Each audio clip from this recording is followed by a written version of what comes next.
Hola, soy Charles. Antes de empezar nuestro viaje de hoy, contadme en los comentarios, ¿desde qué ciudad me estáis viendo? Me encanta saber hasta dónde llegan estas historias. Hoy vamos a entrar en un silencio que grita. Vamos a conocer a una mujer que vivía en una jaula de oro, sin saber que siempre tuvo la llave. Vamos a sentir el peso de cada rutina, de cada palabra no dicha, justo antes del momento en que todo, absolutamente todo, se rompe para siempre. Acto 1. El abismo. El sol aún había decidido si merecía la pena salir. En la penumbra de una habitación impecable, una figura se movía con la precisión de un ritual aprendido. Era Elena. Su primer pensamiento del día no era para ella. Nunca lo era. Su primer pensamiento era un cálculo, el ruido, el crujido del parqué, el chasquido del interruptor, el zumbido de la cafetera. Cada sonido era un riesgo potencial de despertar a Marcos, y el sueño de Marcos era sagrado. La casa era un santuario de buen gusto, mármol frío bajo sus pies descalzos. Paredes adornadas con un arte que ella no eligió, muebles de diseño que parecían puestos para una fotografía, no para ser vividos. Era un hogar perfecto, un hogar donde ella no vivía, solo existía, como un fantasma elegante y funcional. Bajaba las escaleras sintiendo el peso del aire. El silencio en esa casa no era paz, era expectación. La calma tensa antes de una tormenta que quizás nunca llegaba, pero que siempre amenazaba en el horizonte. En la cocina, sus movimientos eran automáticos, el café molido al punto exacto, la temperatura del agua controlada, la cantidad de azúcar, una ciencia, todo para la taza de él, la suya, la de ella, era un té insípido que se enfriaba en la encimera, olvidado. Cuando Marcos bajó, el ambiente cambió, no con un estruendo, sino con una sutil compresión del aire. Él era un hombre que no necesitaba levantar la voz para ocupar todo el espacio. Su presencia era una declaración. «Buenos días», dijo él sin mirarla, mientras tomaba el periódico. «Buenos días, cariño. He hecho el café como te gusta». Marcos tomó un sorbo. Hizo una pausa que duraba una eternidad, un pequeño juicio suspendido en el aire de la mañana. «Está un poco amargo hoy, Elena». No era una queja, era una sentencia, una pequeña grieta más en la frágil vasija de su autoestima. Ella no respondió, solo asintió levemente, memorizando el fallo. Para mañana lo corregiría, siempre lo hacía.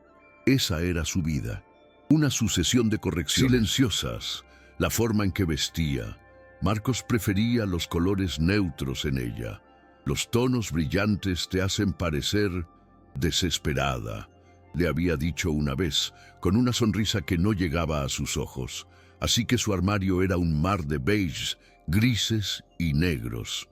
Un camuflaje perfecto para pasar desapercibida en su propia vida. Sus amistades se habían desvanecido.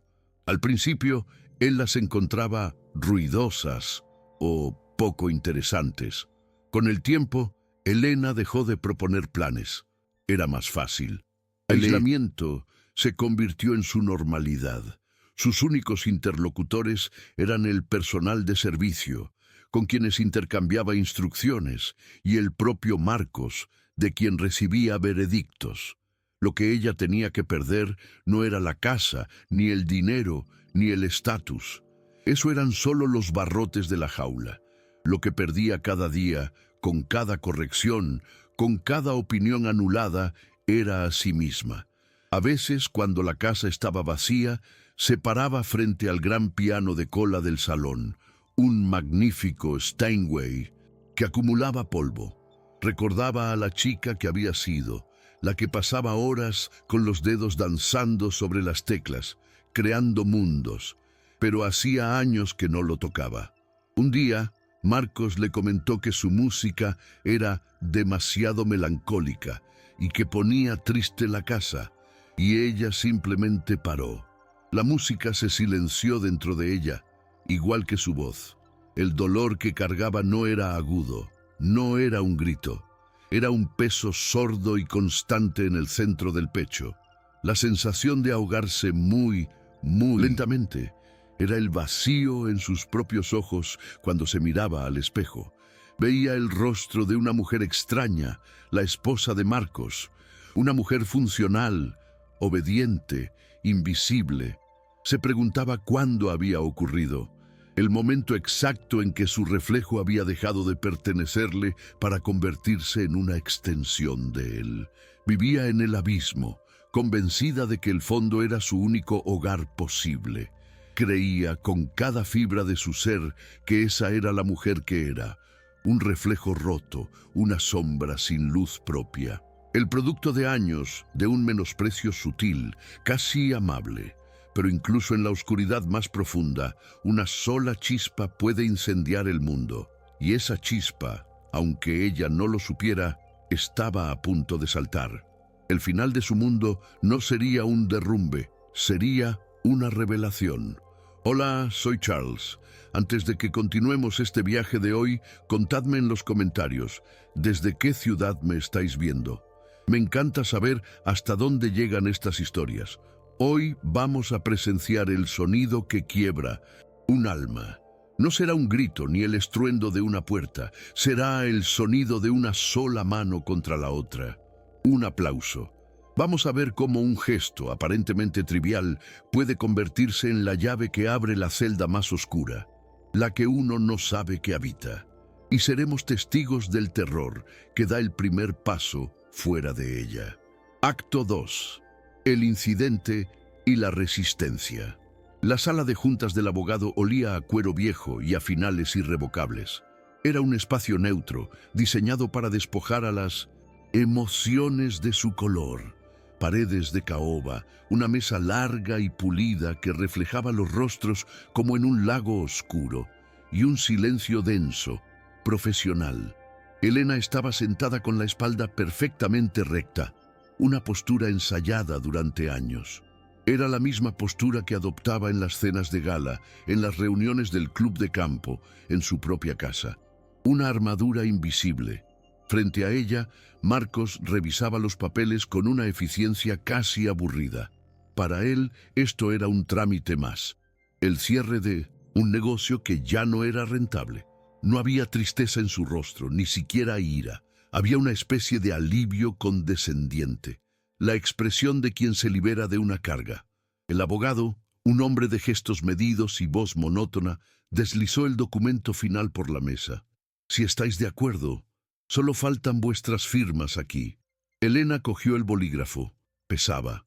Pesaba como todos los años de silencio, como todas las cenas en las que su opinión se había evaporado antes de ser pronunciada, como todas las veces que había cambiado de ropa porque a él no le gustaba. Su mano no temblaba, estaba extrañamente quieta, como si perteneciera a otra persona. Firmó. Su nombre, en esa línea, parecía la caligrafía de una desconocida. Marcos firmó a continuación. Su trazo era firme, enérgico, una rúbrica de victoria. El abogado recogió los papeles, los ordenó con un golpe seco sobre la mesa y dijo: «Bien, eso es todo. Legalmente están divorciados». El silencio que siguió fue absoluto. Un vacío esperando ser llenado. Elena esperaba una palabra, un gesto formal, quizás un frío apretón de manos para sellar el final de 2 décadas. Pero Marcos no hizo nada de eso. La miró. Por primera vez en toda la mañana, sus ojos se encontraron con los de ella y sonrió. Una sonrisa ancha, satisfecha que no llegaba a sus ojos. Entonces levantó las manos y dio un único aplauso, seco, cortante, solitario. Un sonido que no celebraba nada, sino que lo clausuraba todo. Un punto final cruel y sonoro. El aplauso de un director de teatro despidiendo a una actriz secundaria cuyo papel, por fin, ha terminado. El eco de ese aplauso se quedó flotando en el aire, devorando todo el oxígeno de la sala. Para Elena, ese sonido fue una detonación. No en sus oídos, sino en el centro de su pecho, El peso sordo que siempre la acompañaba se contrajo hasta convertirse en un punto de hielo afilado. No hubo lágrimas. Las lágrimas habrían sido una respuesta demasiado simple, demasiado esperada. Lo que sintió fue una quietud aterradora. El mundo se había detenido en el eco de ese aplauso. El abogado carraspeó incómodo. Marcos se levantó, ajustándose la chaqueta de su traje a medida. «Bueno, Elena, te deseo suerte. La necesitarás». Y en esa frase estaba todo. La sentencia final. La confirmación de que para él ella era un ser incapaz, un proyecto fallido que ahora dejaba a su suerte. Pero la mente de Elena ya no estaba allí. Estaba atrapada en el bucle de ese sonido. El aplauso. Clap. El fin. Clap. Clap. El desprecio. Tu vida sin mí empieza ahora y es un páramo. Una voz en su interior, la voz que Marcos había cultivado durante 20 años, le susurró: «Lo mereces. Has fallado. No fuiste suficiente». El miedo comenzó a trepar por su garganta. Un pánico helado. ¿Qué haría ahora? ¿Quién era ella sin ser la esposa de Marcos? La jaula, aunque asfixiante, era conocida. Sus barrotes eran sólidos, predecibles. Fuera de ella solo había un abismo, un vacío sin nombre. Se vio a sí misma en un apartamento, pequeño y anónimo, bebiendo té insípido, esperando a que los días pasaran. Sola, invisible de una forma nueva y mucho más aterradora. Porque antes era invisible para él, pero ahora lo sería para el mundo entero. La negación fue su primer refugio. No ha querido decir eso, es solo su forma de ser. Está nervioso. Quizás yo debería haber dicho algo. La costumbre de la culpa. La necesidad de encontrar su propio error para que el mundo volviera a tener sentido. Pero el aplauso había sido demasiado puro en su crueldad. Demasiado honesto. No había forma de reinterpretarlo. Era un espejo. Y en él, por primera vez, Elena no vio a la mujer defectuosa que él describía. Vio, con una claridad que quemaba, la pequeñez del hombre que necesitaba aplastar a otro ser humano para sentirse grande.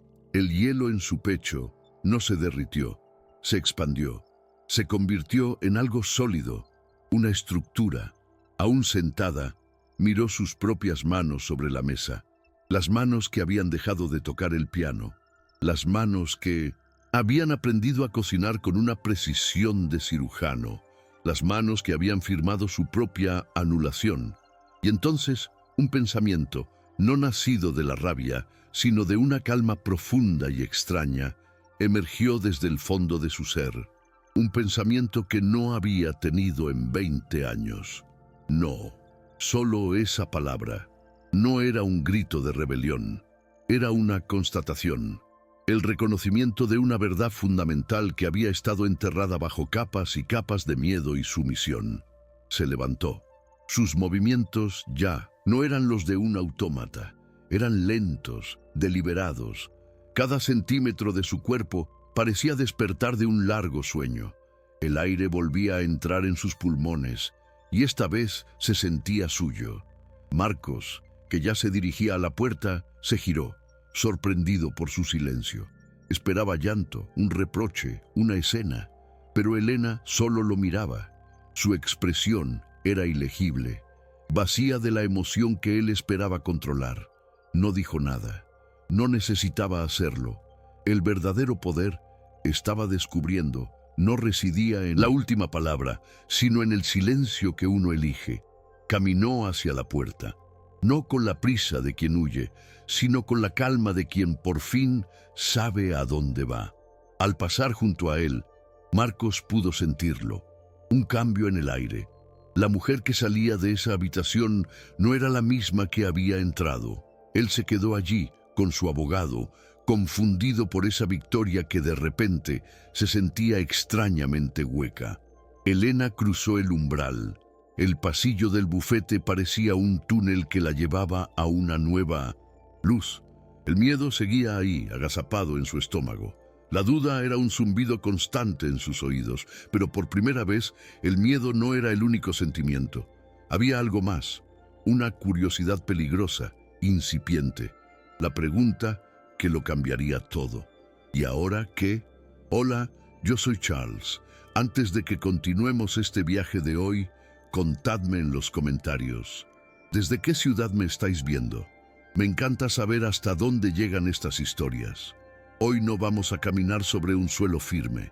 Hoy vamos a cruzar un desierto, no uno de arena y sol, sino uno mucho más árido, el desierto del alma. Seremos testigos de cómo una mujer, con todos los recursos del mundo a su alcance, descubre que la única agua que puede calmar su sed debe brotar de su interior. Y veremos lo agotador, lo doloroso y lo absolutamente necesario que es dar el primer paso cuando no hay un camino marcado. Acto 3. La travesía del desierto. El viaje. El mundo, al otro lado de la puerta del bufete, era un asalto. Los sonidos de la ciudad, que antes eran un murmullo de fondo, ahora eran cuchillos. El claxon de un coche, la sirena lejana, las conversaciones superpuestas. Todo era demasiado alto, demasiado rápido, demasiado vivo. Elena se sentía como una criatura de las profundidades marinas, arrastrada de repente a la superficie. La luz del sol hería sus ojos. El aire olía a asfalto y a una libertad que le resultaba extraña, casi tóxica. Un coche negro, sin insignias, se detuvo frente a ella. El conductor, un hombre de rostro impasible, le abrió la puerta sin decir una palabra. Dentro, el silencio regresó. Pero era un silencio diferente. No era el silencio tenso y frágil de la casa de Marcos. Era un silencio denso, absoluto. El silencio del vacío. El coche la llevó a un aeródromo privado, un lugar que existía fuera de los mapas de su vida anterior. Allí, sobre la pista, la esperaba un jet, esbelto, oscuro, anónimo. Era la manifestación física de su poder, de su secreto. Pero al mirarlo, Elena no sintió una oleada de triunfo. Sintió el vértigo de estar al borde de un precipicio. Aquel avión era una promesa de cualquier lugar y ella no sabía a dónde pertenecer. Subió los escalones. El interior olía a cuero y a aire presurizado. Era un espacio de un lujo minimalista, impersonal. Se sentó en un asiento que parecía demasiado grande para ella. Se abrochó el cinturón por pura inercia.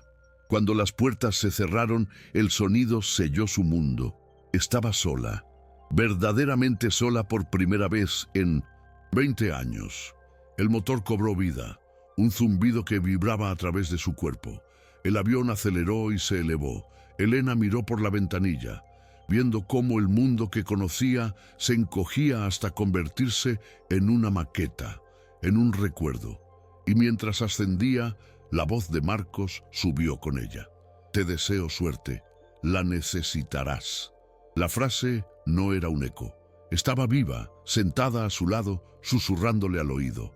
El pánico, frío y afilado, le atenazó el pecho. La jaula había desaparecido, pero sus barrotes seguían grabados en su mente. Era libre, pero no sabía qué hacer con sus manos. Una azafata de vuelo apareció, su sonrisa profesional y discreta. Señora, ¿qué desea tomar? Una pregunta simple, una pregunta imposible.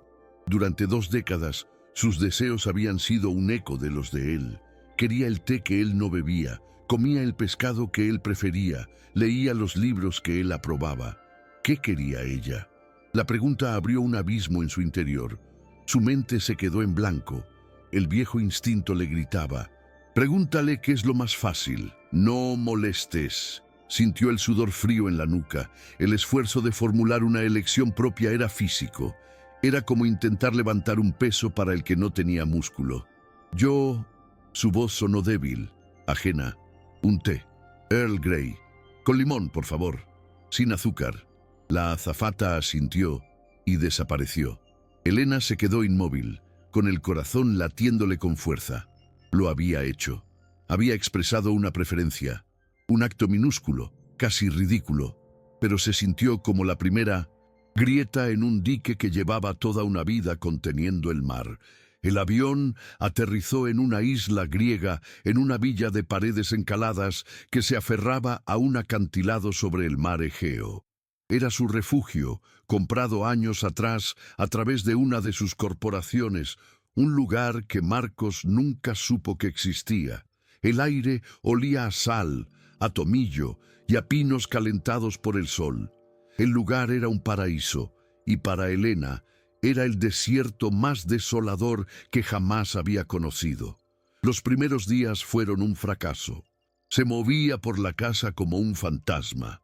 Se levantaba antes del amanecer por costumbre. Caminaba de puntillas para no hacer ruido en una casa donde no había nadie a quien despertar.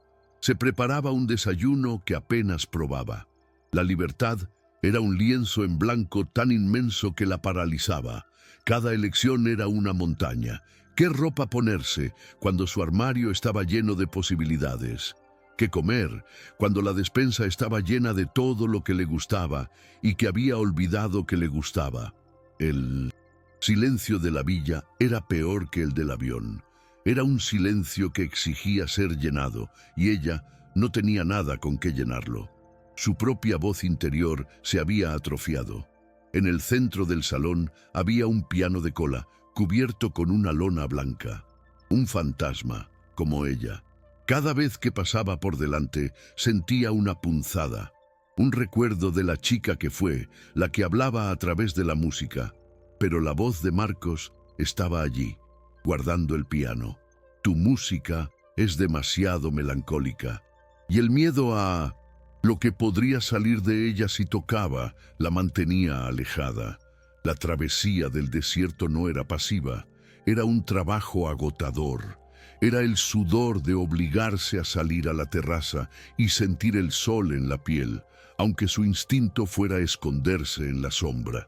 Era el cansancio de tener que tomar el control de su imperio, de hacer llamadas a ejecutivos que la conocían solo como un nombre en un papel.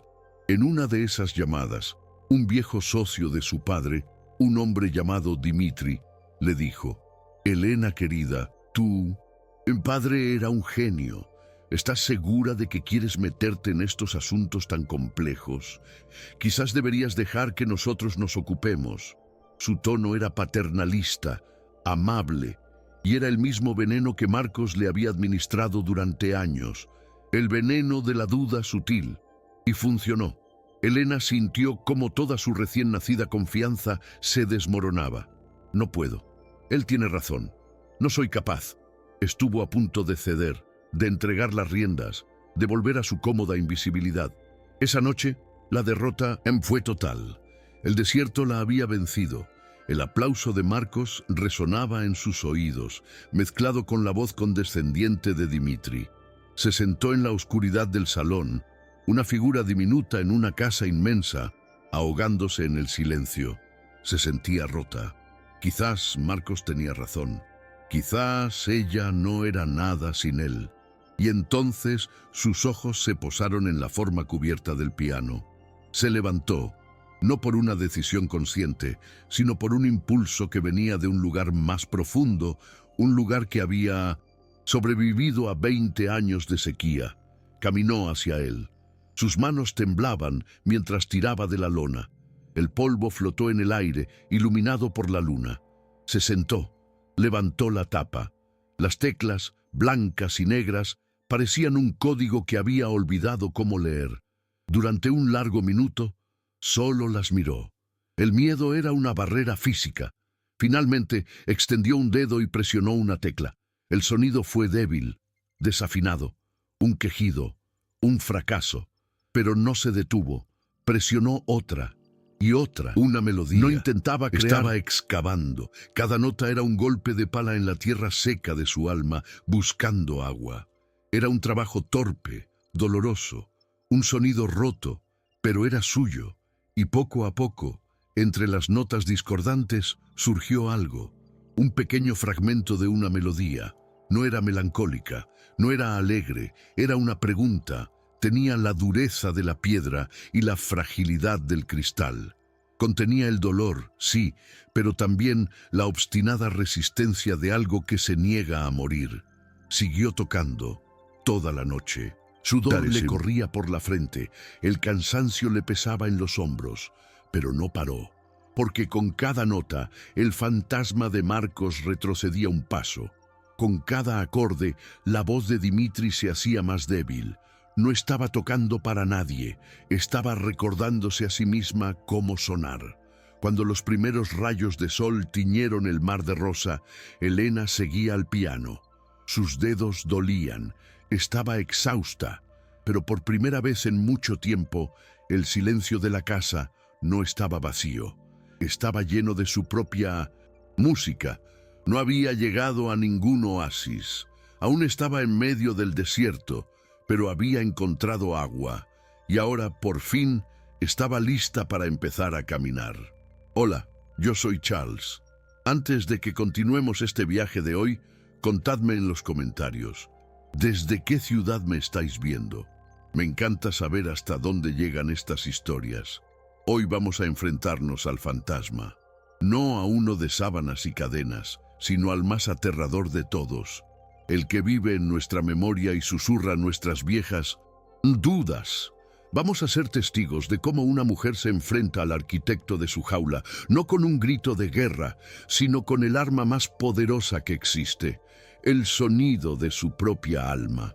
Y descubriremos que la victoria final no es derrotar al enemigo, sino hacer que su voz, por fin, se vuelva irrelevante. Acto 4. El clímax y la mensaje final. El sol de la tarde en la isla griega era un bálsamo. Caía sobre las paredes blancas, sobre el azul imposible del mar, sobre las teclas de marfil del lindo piano. Elena ya no tocaba con la furia de una excavadora. Ahora sus dedos conversaban con el instrumento. La música que nacía era compleja, llena de matices. No era feliz ni triste, era simplemente verdadera. Era el sonido de una mujer aprendiendo a respirar de nuevo, con sus propios pulmones. La paz era una criatura frágil, recién nacida, y, como todas las cosas bellas, era vulnerable. El sonido llegó primero, un zumbido ajeno al canto de las cigarras y al murmullo de las olas. Una lancha rápida acercándose al muelle privado de la villa. Un sonido que no pertenecía a ese mundo. Una nota disonante en su sinfonía. Elena se detuvo. Sus manos flotaron sobre el teclado. El silencio que quedó fue repentino, expectante. Su corazón no se aceleró. Se volvió pesado, un ancla de hielo en su pecho. Sabía, con la certeza de un animal que presiente al depredador, quién era. Se levantó y caminó hacia la terraza. Y allí estaba él, Marcos, subiendo los escalones de piedra con la misma arrogancia segura con la que entraba en una sala de juntas. No parecía un hombre derrotado, parecía un rey inspeccionando una provincia rebelde. Una villa bonita, Elena. Su voz cortó el aire tibio. Otro de tus secretitos. ¿Cuánto tiempo llevabas planeando esta pequeña farsa? Él no estaba allí para pedir perdón, estaba allí para reclamar el control, para demostrar que, incluso en su paraíso, su sombra era más larga. Elena sintió el viejo mecanismo activarse dentro de ella, el impulso de justificarse, de encogerse, de disculparse por existir. La escarcha del pánico comenzó a trepar por su espalda. La voz de él era la llave que siempre había cerrado su jaula. ¿Qué haces aquí, Marcos? He venido a poner fin a este capricho. Se acercó, su presencia física invadiendo el espacio personal de ella, del aire, de la isla. Has jugado a ser una mujer de negocios. Has jugado a ser independiente. Es adorable, de verdad. Pero el juego se ha acabado. Vuelves a casa. Cada palabra era una piedra, un golpe preciso en las grietas de su nueva identidad. Capricho, juego, adorable. La estaba reduciendo de nuevo a una niña, a un objeto. El aire se espesó. Respirar era un esfuerzo consciente. El coro de dudas antiguas comenzó a cantar en su cabeza. No eres suficiente. Él tiene razón. Esto es una locura. No puedes hacerlo sola. Era el momento de mayor tensión. El universo entero se había reducido a esa terraza, a esos 2 metros de espacio entre ellos. Todo su viaje, toda su lucha, se jugaba en ese instante. Ceder ahora no sería una derrota, sería un borrado. Sería admitir que la mujer que había empezado a descubrir en esa isla no era real, que solo era un fantasma. Marcos vio la duda en sus ojos y sonrió. Esa sonrisa que no llegaba a los suyos, la sonrisa de la victoria. Vamos, Elena, sabes que te conozco mejor que nadie. Sé que estás asustada, sola. Esta fantasía te está agotando. Déjame cuidar de ti, como siempre he hecho. Y entonces ocurrió. No fue un estallido de ira, no fue una revelación divina. Fue un clic, un cambio de perspectiva tan sutil y tan sísmico como el de una lente que encuentra su foco. Elena lo miró, pero por primera vez no vio al hombre todopoderoso que dictaba su realidad. Vio a un hombre pequeño, un hombre aterrorizado por el silencio de ella, por un poder que no podía controlar.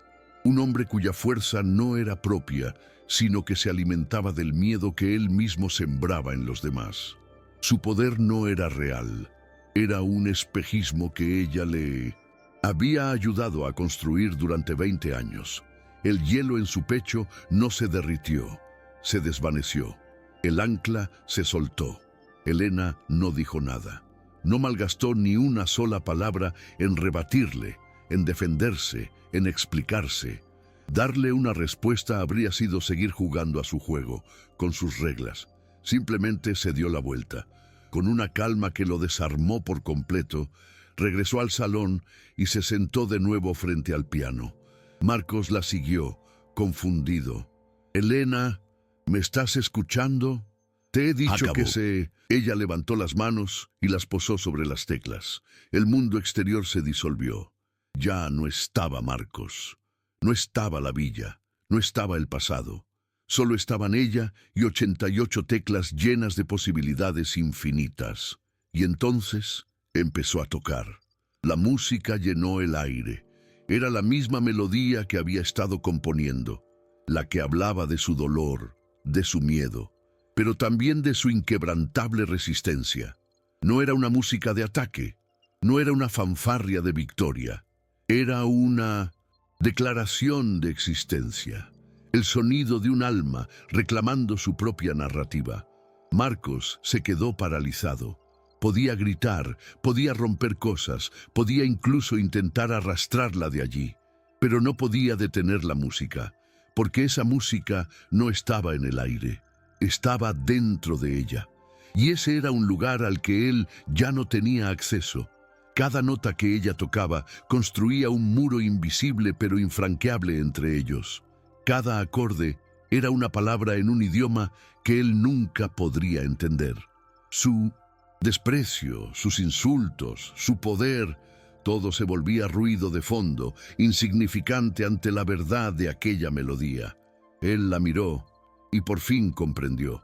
La mujer que tenía delante ya no era su reflejo, ya no era su esposa, era una completa desconocida.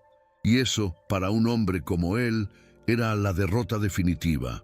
Se dio la vuelta en silencio y se fue. El sonido de la lancha al alejarse fue absorbido por la música, hasta desaparecer por completo. Elena no se detuvo. Siguió tocando mientras el sol se hundía en el mar, tiñendo el cielo de colores imposibles. No lloraba de tristeza ni de alegría. Simplemente tocaba, existía. Y aquí, en este final, que es en realidad un principio, yace una lección profunda para todos nosotros. A menudo creemos que la libertad consiste en derribar los muros de nuestra prisión, en escapar de la jaula.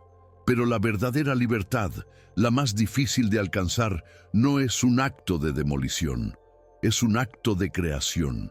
No se trata de silenciar las voces que nos dicen que no somos suficientes. Esas voces quizás nunca se callen del todo.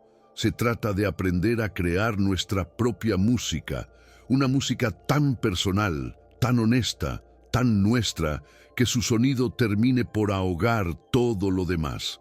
La victoria no es ganar la discusión, Es darse cuenta de que ya no necesitas participar en ella. La libertad no es un lugar al que se llega, es una nota que eliges tocar una y otra vez, cada día de tu vida. ¿Y tú, qué música estás eligiendo tocar hoy?